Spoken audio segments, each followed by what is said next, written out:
এক কাঁসা আন্ডা হেদ্দ হরে হইয়ে পর তেলের মধ্যে ভালো হরে বাজিয়ে লইছি। ভালো হরে বাজলে একটু শক্ত শক্ত, নাইলে তো নরম কাদা কাদা লাগবে এনে।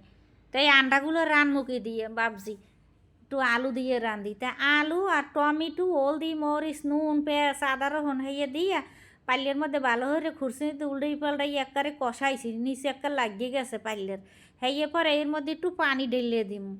পানি ঢেলিয়ে দিয়ে এবার খুরসুনি দই পাল্লের লগে যে লাগিয়ে গেছে ময় মশলা এই খুঁজছে মুচ্ছে উড়াই দিয়ে লাইরে সিরে সুন্দর। এর মধ্যে আন্ডা কড়া আকারে সারিয়ে দিব। আন্ডা কড়া সব কড়া দিয়ে হইয়ে পরে হরা দিয়ে ডাকিয়ে দিব, দিয়ে চুলোর জাল একটু কমাই দিয়ে আস্তে আস্তে বাফে রাখুন। রাখার পরে সেইপর বুঝবুঝ যখন হইয়েছে সেই সময় একটু জিরের গুঁড়ি টালা উফরি দিয়ে ছিঁড়াই দিয়ে সেইপর একেবারে মাহা মাহা রান্না একেবারে সুন্দর হয়েছে। রান্নাটা কালারটা খুব সুন্দর, মাশাল্লাহ। খাইতেও অনেক মজা লাগবে এনে, দেখকেই চোখটা জুড়েই গেছে। খাইতে না জানি কত মজা লাগবে এনে। আলহামদুলিল্লাহ, মাশাল্লাহ।